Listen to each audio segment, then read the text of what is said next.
Jesús es el Cordero de Dios que quita el pecado del mundo. Eso lo veíamos el domingo pasado y hoy continuamos.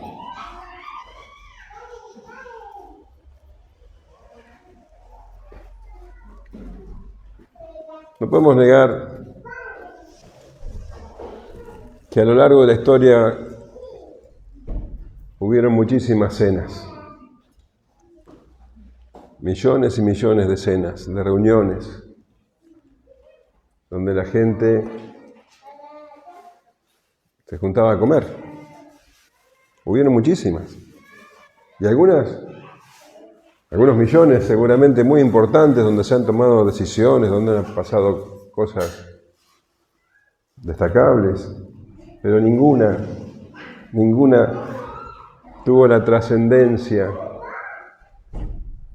de esta que estamos nosotros estudiando, leyendo, donde el Señor Jesús se reúne con sus discípulos a cenar por última vez.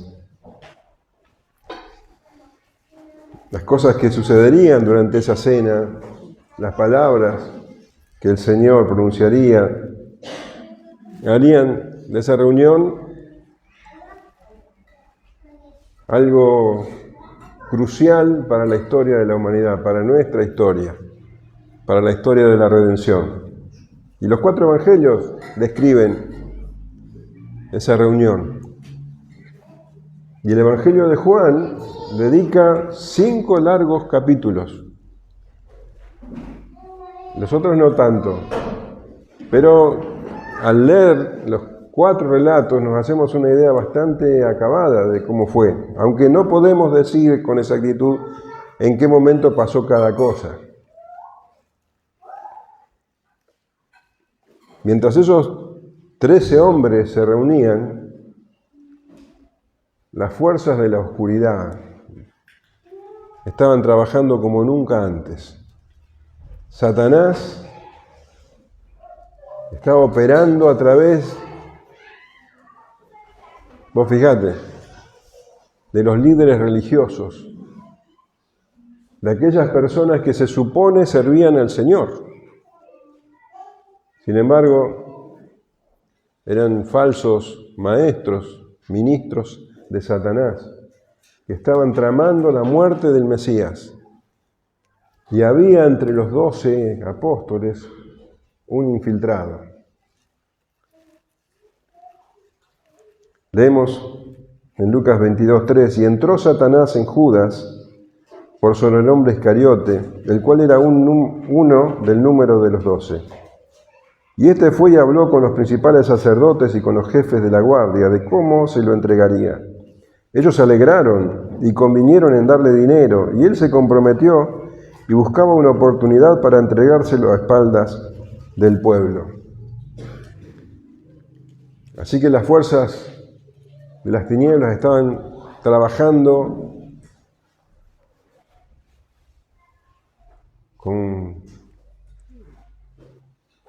en cada detalle. Sin embargo, el Señor Jesús estaba al control de todo. Él sabía de esta traición. Y sabía que el mejor momento para llevarla a cabo sería mientras cenaban. Por eso, cuando mandó a preparar la cena a sus discípulos, lo hizo en un lugar que solamente él conocía. Y los discípulos que estaban encargados de preparar la cena, ni siquiera ellos supieron dónde era hasta el momento en que encontraron el lugar. En el versículo 7 leemos de este capítulo 22, llegó el día de los panes sin levadura, en el cual era necesario sacrificar el cordero de la Pascua. Y Jesús envió a Pedro y a Juan, diciendo, id, preparadnos la Pascua para que la comamos. Ellos le dijeron, ¿dónde quieres que la preparemos? Él les dijo, he aquí, al entrar en la ciudad os saldrá al encuentro un hombre que lleva un cántaro de agua. Seguidle hasta la casa donde entrare, y decida al padre de familia de esa casa, el maestro te dice, ¿dónde está el aposento donde he de comer la Pascua con mis discípulos. Entonces Él os mostrará el gran aposento alto ya dispuesto, preparad allí. Fueron, pues, y hallaron como les había dicho y prepararon la Pascua. El Señor Jesús estaba al control de todo. Y esa noche se reunió con sus discípulos a celebrar la Pascua, que sería la última Pascua. O sea que la Pascua era una festividad anual que, conmemoraba la salida del pueblo de Israel de Egipto. Era la festividad más sagrada de los judíos. Y invocaba esa noche donde Dios envió la última plaga que mataría a todos los primogénitos. Sin embargo, aquellos que sacrificaran un cordero y con su sangre pintaban los dinteles de las puertas, ellos iban a ser salvados de esa matanza. Acá tenemos entonces un sustituto que cargaría con el juicio de Dios. Aquellos que creyeron en este mandato hicieron eso, sacrificaron un cordero, pintaron los dinteles y el ángel de la muerte pasó de largo. Un cordero que tomó el lugar de aquellos que deberían haber muerto, de aquellos que deberían haber sido sacrificados en esa noche. La sangre de ese cordero, de un animal inocente, fue derramada y se llevó y cargó sobre sí el juicio de Dios. Y esa noche, esas familias asaron el cordero y lo comieron apresuradamente. Y el mandato de Dios fue que esas noches se recordara por todas las generaciones. Y en Éxodo 12 leemos, te voy a leer la Nueva Traducción Viviente. Mientras los israelitas todavía estaban en la tierra de Egipto, el Señor dio las siguientes instrucciones a Moisés y a Aarón. A partir de ahora, este mes será el primer mes del año para ustedes. Anuncien a toda la comunidad de Israel que el 10º día de este mes cada familia deberá seleccionar un cordero o un cabrito para hacer un sacrificio, un animal por cada casa. Si una familia es demasiado pequeña para comer el animal entero, lo compartirá con una familia vecina. Dividan el animal según el tamaño de cada familia y la cantidad que cada uno pueda comer. El animal seleccionado deberá ser un macho de oveja o de cabra de 1 año y que no tenga ningún defecto. Cuiden bien el animal seleccionado hasta la tarde del día 14 de este primer mes. Entonces toda la asamblea de la comunidad de Israel matará su cordero o cabrito al anochecer. Después tomarán parte de la sangre y la untarán en ambos lados y en la parte superior del marco de la puerta de la casa donde comen el animal. Esa misma noche asarán la carne al fuego y la comerán, acompañada de hojas verdes y amargas y pan sin levadura. No comerán nada de carne, ni cruda ni hervida en agua. Asarán al fuego al animal entero con la cabeza, las patas y las entrañas. No dejen ninguna sobra para el día siguiente. Quemen todo lo que no hayan comido antes de la mañana. Estas son las instrucciones para cuando coman esa comida. Estén totalmente vestidos, lleven puestas las sandalias y tengan su bastón en la mano. Coman deprisa porque es la Pascua del Señor. Esa noche pasaré por la tierra de Egipto y heriré de muerte a todo primer hijo varón y a la primera cría macho de los animales en la tierra de Egipto. Ejecutaré juicio contra todos los dioses de Egipto, porque yo soy el Señor. Pero la sangre sobre los marcos de las puertas servirá de señal para indicar las casas donde ustedes estén. Cuando yo vea la sangre, pasaré de largo. Esa plaga de muerte no los tocará a ustedes cuando yo hiera la tierra de Egipto. Este será un día para recordar. Cada año, de generación en generación, deberán celebrarlo como un festival especial al Señor. Esta es una ley para siempre. Y a través de los siglos, la Pascua se celebró en Israel sacrificando cientos de miles de corderos. Sin embargo, esos sacrificios no eran suficientes, nunca lo fueron. Ninguna persona fue liberada del juicio de Dios por la muerte de un animal. Y así lo explica el autor de Hebreos. El sistema antiguo bajo la ley de Moisés era solo una sombra, un tenue anticipo de las cosas buenas por venir, no las cosas buenas en sí mismas.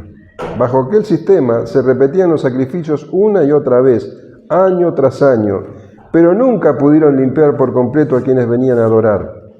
Si los sacrificios hubieran podido limpiar por completo, entonces habrían dejado de ofrecerlos, porque los adoradores se habrían purificado una sola vez y para siempre, y habrían desaparecido los sentimientos de culpa. Pero en realidad, esos sacrificios les recordaban sus pecados año tras año, pues no es posible que la sangre de los toros y las cabras quiten los pecados. Hacía falta un sacrificio perfecto que pudiera precisamente hacer eso, que pudiera satisfacer por completo la justicia de Dios, la ira de Dios. Y también leemos en este mismo libro de Hebreos, en el versículo 10, en esa voluntad somos santificados mediante la ofrenda del cuerpo de Jesucristo, hecha una vez para siempre. Y ciertamente todo sacerdote está día tras día ministrando y ofreciendo muchas veces los mismos sacrificios que nunca pueden quitar los pecados. Pero Cristo, habiendo ofrecido una vez para siempre un solo sacrificio por los pecados, se ha sentado a la diestra de Dios. De aquí en adelante, esperando hasta que sus enemigos sean puestos por estrado de sus pies, porque con una sola ofrenda hizo perfectos para siempre a los santificados. Por eso Jesús es el Cordero de Dios que quita el pecado del mundo. Él es el Cordero sin mancha. Y como no tenía pecado, Él no tenía que ofrecer sacrificio por sí mismo. Y podía tomar entonces el lugar del pecador. Él podía ofrecerse como el sacrificio sustitutorio para aquellos como vos y como yo que sí tenemos pecado. Y ese sacrificio se ofrecería al día siguiente, el viernes. Estamos en la noche del jueves. Al día siguiente, el viernes, al atardecer, al mismo tiempo en que miles y miles de corderos iban a ser sacrificados en el templo, el Señor Jesús presentaba el sacrificio perfecto.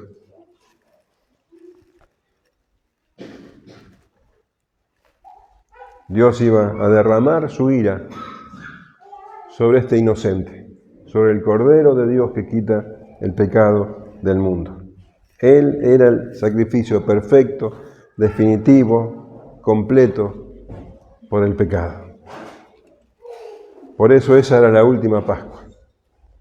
Era la Pascua aprobada por Dios para siempre. A partir de ese momento, a partir de este sacrificio, ya los sacrificios simbólicos de animales iban a dejar de tener significado.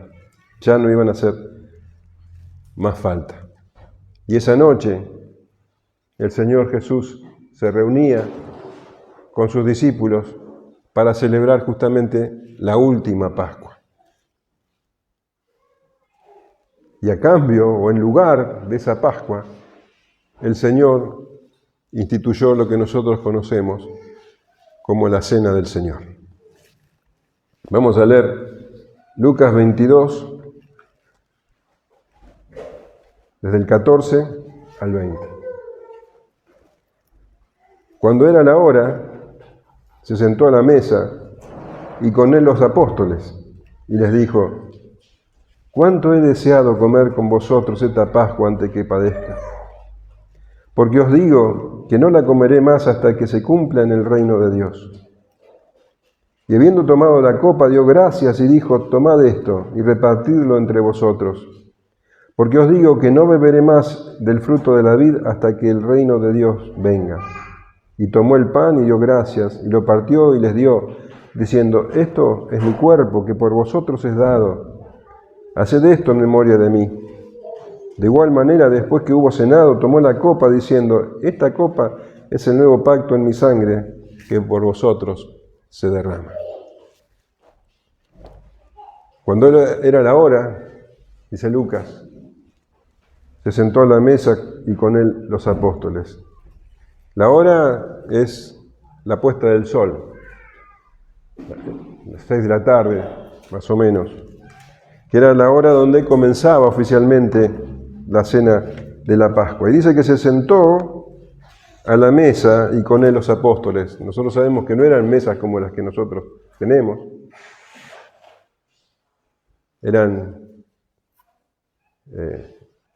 Tenían la forma de U, las sillas no eran sillas, eran como divanes o tal vez almohadones donde se apoyaban con el brazo derecho, la cabeza cerca de la mesa y los pies lejos.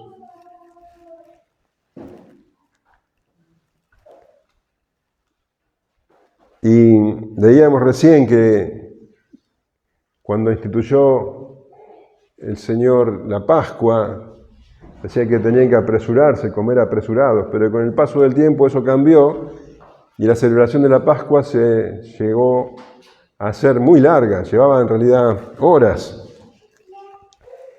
Y Juan nos cuenta que cuando se sentaron ocurrió algo muy significativo y muy importante también para todos. Solamente Juan lo registra.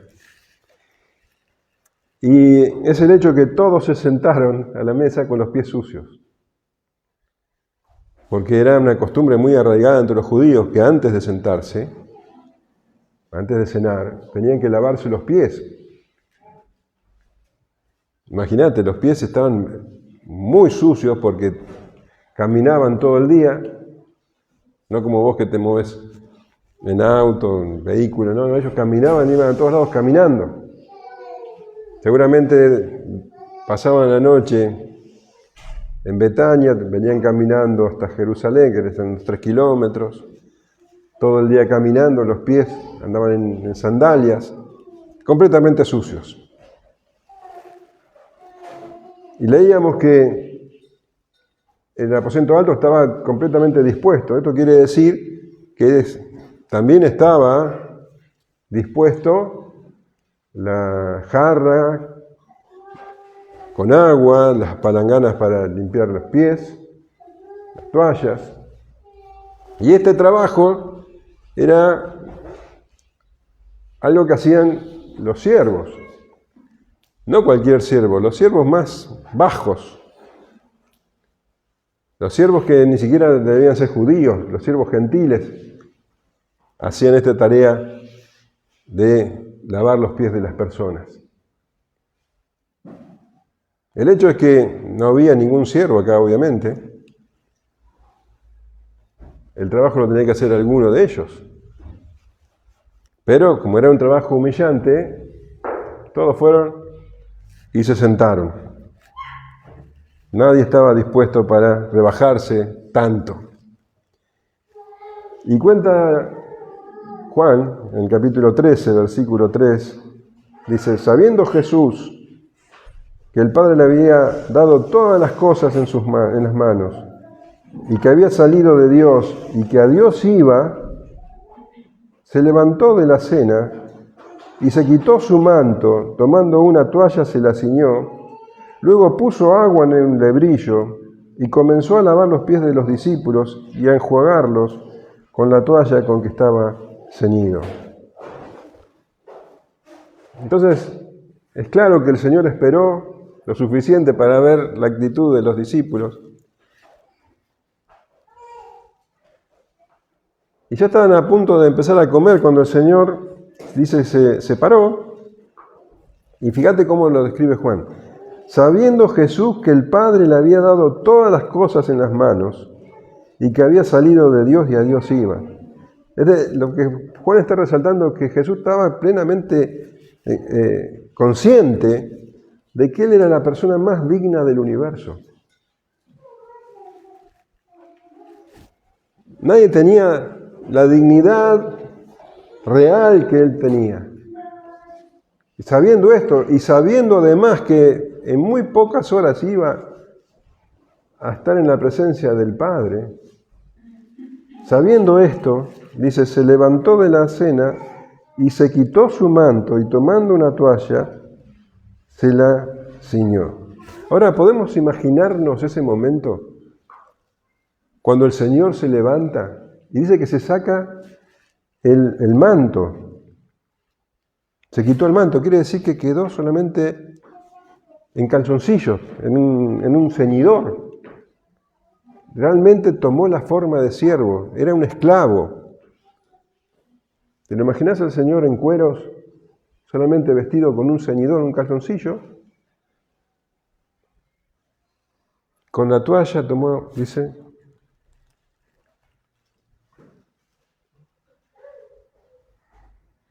llenó la palangana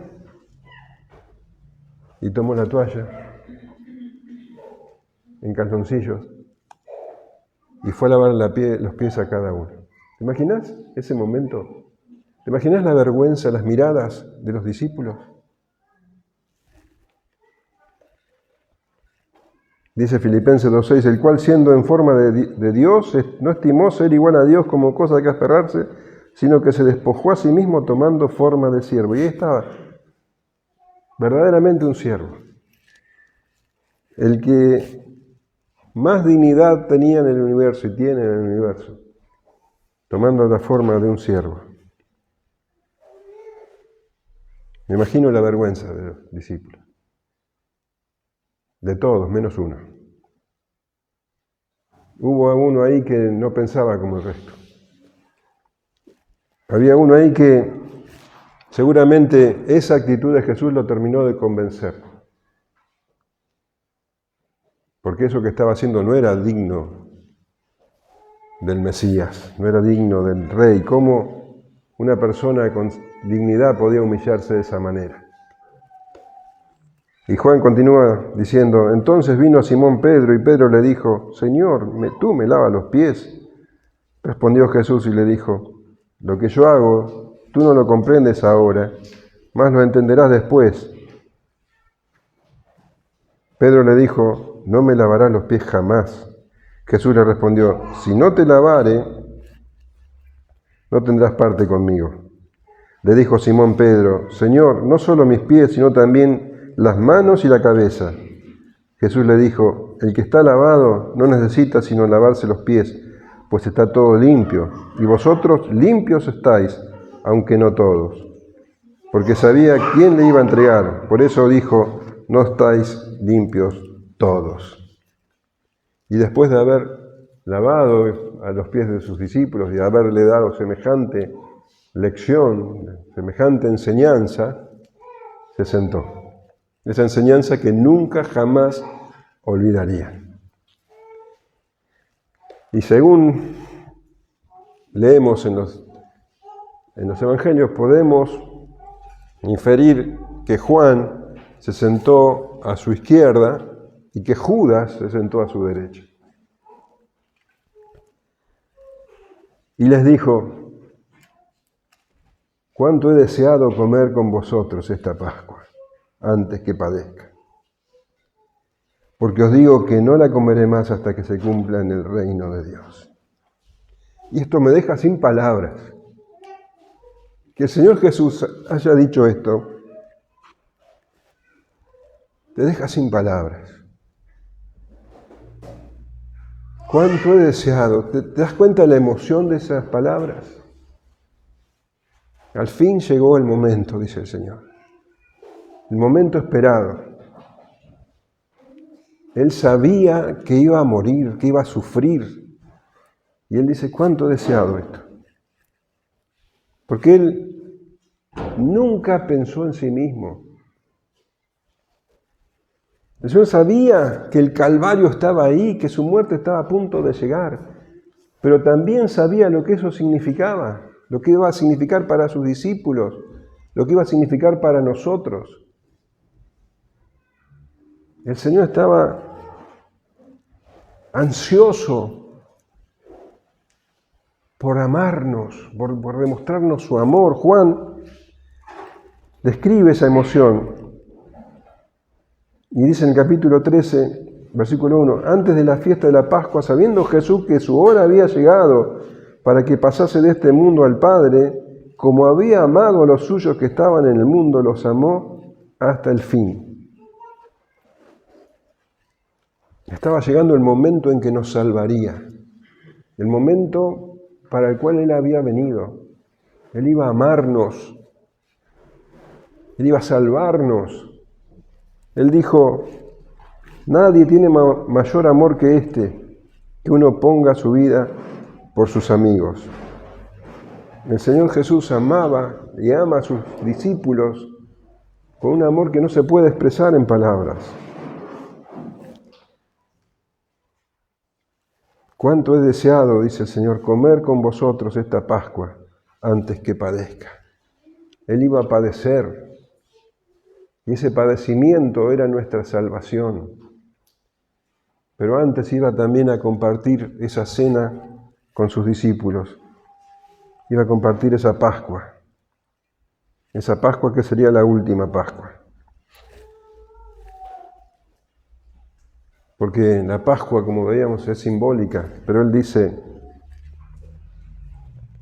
porque os digo que no la comeré más hasta que se cumpla en el reino de Dios. Esa Pascua es simbólica, pero a partir del Señor esa Pascua ya no sería más simbólica, el sacrificio sería hecho y Jesús es nuestra Pascua. Y la próxima vez que se reuniría con sus discípulos sería en el reino de Dios.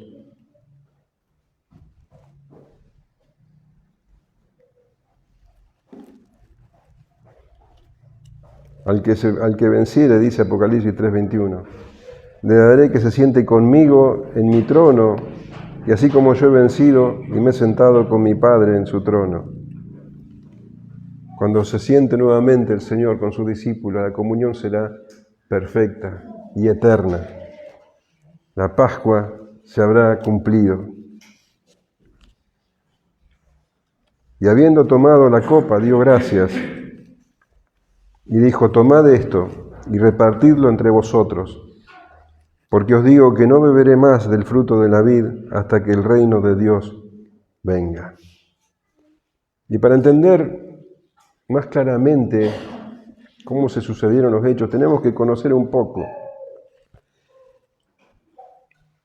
la naturaleza de la fiesta, cómo los judíos celebraban la fiesta de la Pascua. Como te decía, era una celebración que duraba horas y que había mucha conversación en el medio.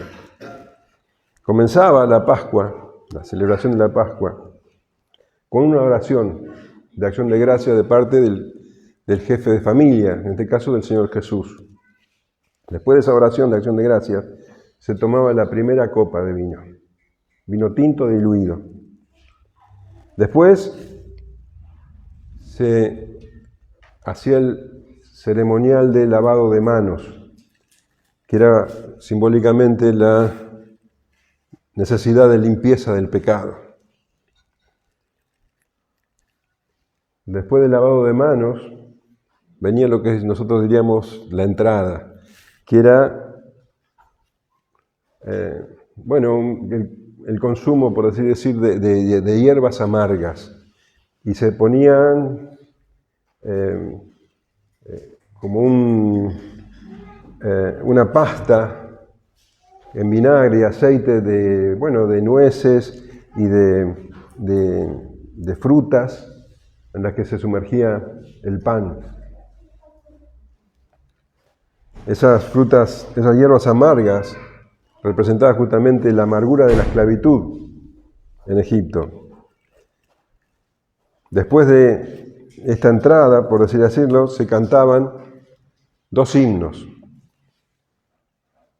El himno 113 y 114, los himnos que cuando lees el libro de los Salmos se llaman Halel. Después se tomaba la segunda copa de vino, después del canto se tomaba la segunda copa de vino, y entonces el padre de familia relataba el significado de la Pascua. También era común que alguno de los hijos, o el hijo mayor, preguntara al padre por qué estamos haciendo esto, por qué celebramos la Pascua. Entonces el padre de familia contaba, explicaba el significado de la Pascua, y luego venía la comida principal, que consistía justamente en comer el cordero asado con panes sin levadura. Esto llevaba tiempo, había mucha conversación, te decía. Después de esta comida principal se tomaba la tercera copa y se cantaban los otros 3 salmos del Halel, el 115 al 118, y finalmente se bebía la cuarta copa, la última copa. Esta era la celebración de la Pascua. Entonces, leemos que habiendo tomado la copa, dio gracias. Entonces, seguramente estamos hablando de la primera copa de vino, la primera de las 4, que se llama la copa de la bendición. Y el Señor bebió, dice, y la dio para que los otros también tomaran, enfatizando en la unidad de los creyentes. Y dice, tomad esto y repartirlo entre vosotros. Y vuelve a decir lo que había dicho un momento antes. Porque os digo que no beberé más del fruto de la vid hasta que el reino de Dios venga. Y tenemos que entender bien el sentido de estas palabras, porque el Señor Jesús nos está lamentando. Él no está diciendo, el fin ha llegado, no nos veremos más. No está diciendo eso. El Señor está hablando palabras de optimismo, palabras de triunfo, palabras de victoria. Él está diciendo, bueno, este tiempo está llegando a su fin, esta comunión como la conocemos ahora está llegando a su fin. Pero viene un tiempo donde la comunión va a ser perfecta. Dice, no beberé más de este fruto de la vida hasta que el reino de Dios venga. El reino de Dios vendrá y beberemos juntos nuevamente el fruto de la vida. Ese tiempo vendrá. No es un deseo, no es una expresión de deseo, es una seguridad. Y esa es nuestra esperanza firme. No la beberé más hasta que el reino de Dios venga. El reino de Dios vendrá. Nosotros oramos todo el tiempo para que venga su reino, y el reino vendrá. Y beberemos juntos con el Señor del fruto de la vid. Esa es nuestra expectativa. Por eso hizo todo el Señor. Y tomó el pan y dio gracias, y lo partió y les dio diciendo, esto es mi cuerpo, que por vosotros es dado. Haced esto en memoria de mí. Tomó el pan. Dice que lo partió. El pan eran panes sin levadura, eran como tortas muy delgadas. El Señor lo partió y empezó a darles a sus discípulos. Podemos pensar que era durante el momento de la comida principal. Vos fíjate cómo el Señor encadena los verbos, ¿no?, que tienen que ver con el pan. Dice, tomó el pan, dio gracias, lo partió y los dio. Todo lo hizo Él. Todo lo hizo Él. Los discípulos solamente tuvieron que recibir lo que Él les daba. Él hizo todo. Así, de esa manera, el Señor nos salvó. Él hizo todo. Él tomó la iniciativa. Él nos dio todo. Y nosotros solamente recibimos. No hay ningún mérito en recibir. Y dice, esto es mi cuerpo. Vos sabés que esta frase tan simple, esto es mi cuerpo, ha sido mal interpretada a lo largo de la historia. Los católicos romanos entienden que cuando el Señor dice esto es mi cuerpo, bueno, cuando ellos repiten esas palabras en la misa, entienden que el pan y el vino se transforman literalmente en el cuerpo y la sangre del Señor Jesucristo. Literalmente. Ellos dicen que se ocurre un milagro llamado transustanciación. Y los luteranos no son tan extremos, pero ellos dicen que no es que se transforma el cuerpo, sino que el cuerpo de Cristo es presente en ese momento. Se llama consustanciación.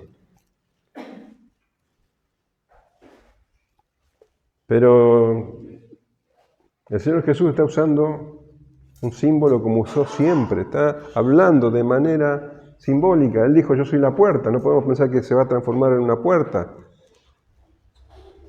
Soy la vid, soy el camino. Son símbolos. También usó el pan y el vino en sentido figurado. Cuando Él dijo, esto es mi cuerpo, el cuerpo verdadero del Señor Jesús estaba allí.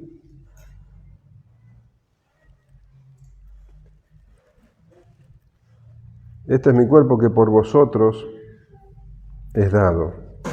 Acá está el Señor hablando de esa verdad, la verdad más sublime, que es el Evangelio, y lo que venimos hablando todo este tiempo, del sacrificio sustitutivo. Él toma nuestro lugar, su cuerpo es dado por nosotros. Él satisface toda la ley, satisface la justicia de Dios, satisface la ira de Dios a través de su sacrificio, el sacrificio de alguien sin pecado y tan poderoso como Dios mismo. Millones de corderos se sacrificaron año tras año sin poder limpiar la culpa, y Él es el sacrificio perfecto, el sacrificio de alguien completamente inocente que toma el lugar del culpable. Isaías 53:5 dice, mas Él herido fue por nuestras rebeliones, molido por nuestros pecados, el castigo de nuestra paz fue sobre Él, y por su llaga fuimos nosotros curados. Primera de Pedro 2:24, quien llevó Él mismo nuestros pecados en su cuerpo sobre el madero, para que nosotros, estando muertos a los pecados, vivamos a la justicia, y por cuya herida fuisteis sanados. Y el apóstol Pablo escribe a los Corintios, 2 Corintios 5:21, al que no conoció pecado, por nosotros lo hizo pecado, para que nosotros fuésemos hechos justicia de Dios en Él. Y entonces el Señor parte el pan, lo entrega a sus discípulos y ordena algo importantísimo. Haced esto en memoria de mí. Y para nosotros no es tan extraordinario, pero imagínate a los discípulos escuchando esto. Porque ellos se habían sentado a la mesa como siempre lo habían hecho cada año, para recordar lo que había ocurrido con el pueblo de Israel allá en Egipto. Ellos estaban celebrando la Pascua y cómo Dios había liberado a su pueblo de la esclavitud. Pero ahora el Señor les dice, a partir de ahora hagan esto en memoria de mí. Ya lo de la Pascua quedó atrás. Esos sacrificios simbólicos dejaron de ser. Y ahora ha sido impactante para los discípulos, pero fíjate que ninguno dijo nada. Todos aceptaron estas preguntas, esta afirmación. Haced esto en memoria de mí. El Cordero de Dios que quita el pecado del mundo, el verdadero Cordero, iba a ser sacrificado al día siguiente, trayendo perdón y reconciliación completos delante de Dios. El apóstol Pablo escribe a los Corintios, 1 Corintios 5:7, limpiaos pues de la vieja levadura para que seáis nueva masa y sin levadura como sois, porque nuestra Pascua, que es Cristo, ya ha sido sacrificada por nosotros. Y esto es algo que la Iglesia debía hacer a lo largo de la historia, a lo largo de los años. Recordar al Señor Jesucristo, lo que Él hizo por nosotros. Esta es la ordenanza que dejó el Señor Jesús. El Señor Jesús dijo que el que cree bautícese, y con el bautismo nos identificamos con la muerte de Cristo,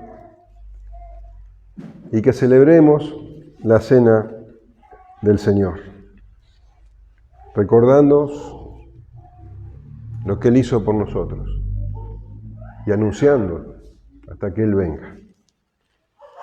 No como una costumbre, no como una tradición, sino participando activamente, porque el creyente come y bebe. El creyente se apropia por medio de la fe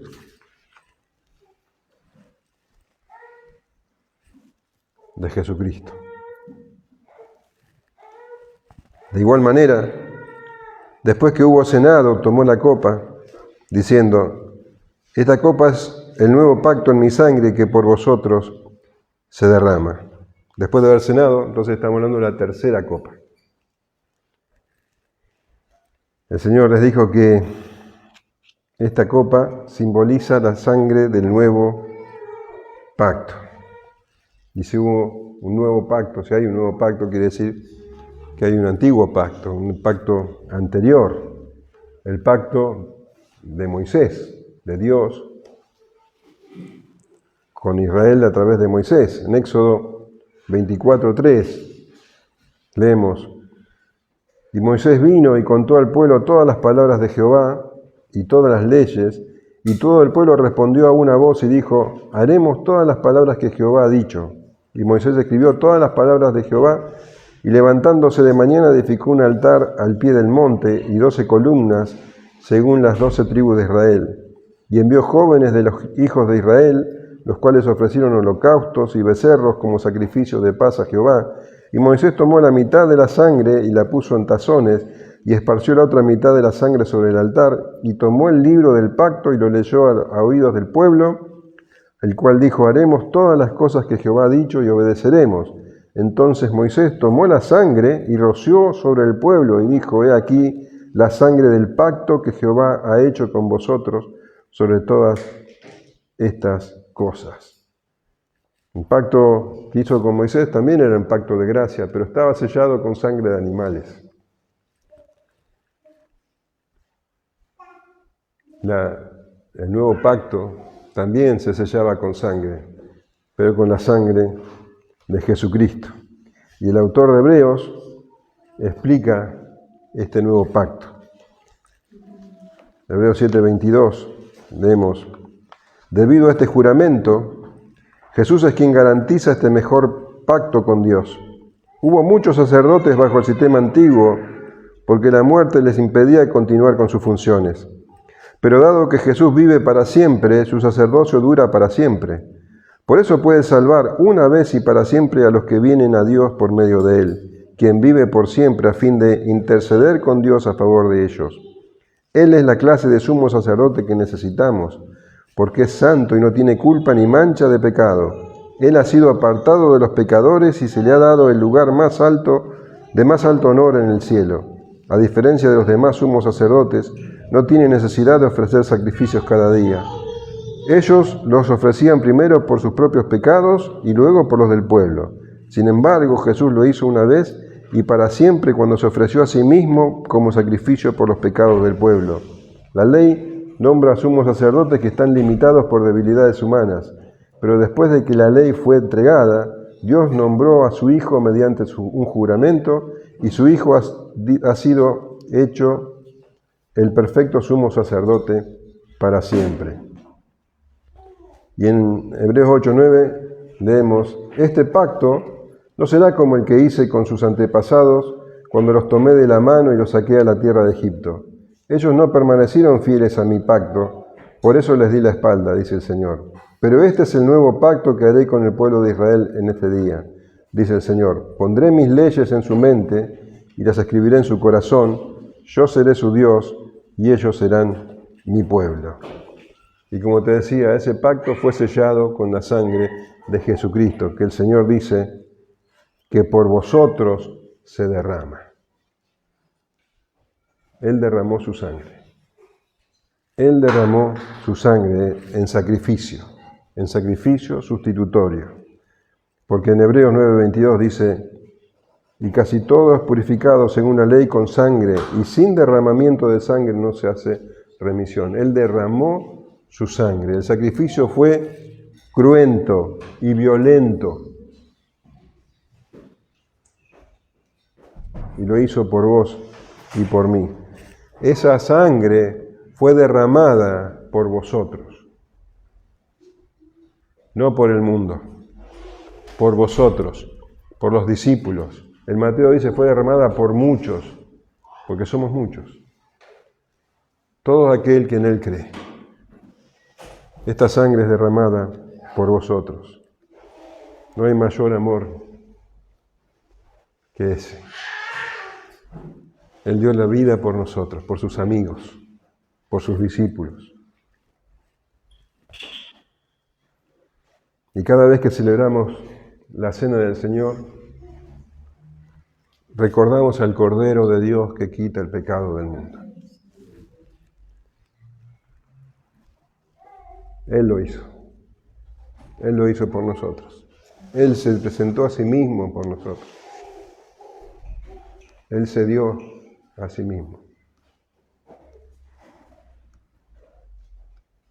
Cuánto he deseado cenar esta Pascua, dice, compartir esta Pascua con vosotros. Él sabía que nos iba a salvar.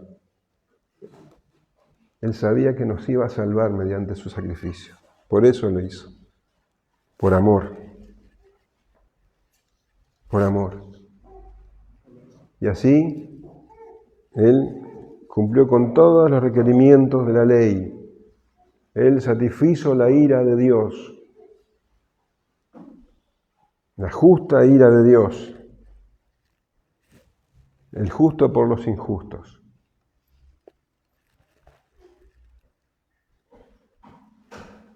Y el apóstol Pablo, hablando de la cena del Señor, dice, 1 Corintios 11:23, porque yo recibí del Señor lo que también os he enseñado, que el Señor Jesús, la noche que fue entregado, tomó pan, y habiendo dado gracias lo partió y dijo, tomad, comed, esto es mi cuerpo que por vosotros es partido.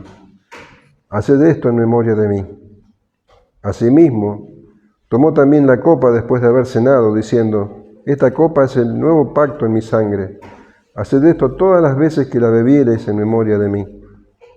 Así pues, todas las veces que comieseis este pan y bebiereis esta copa, la muerte del Señor anunciáis hasta que Él venga.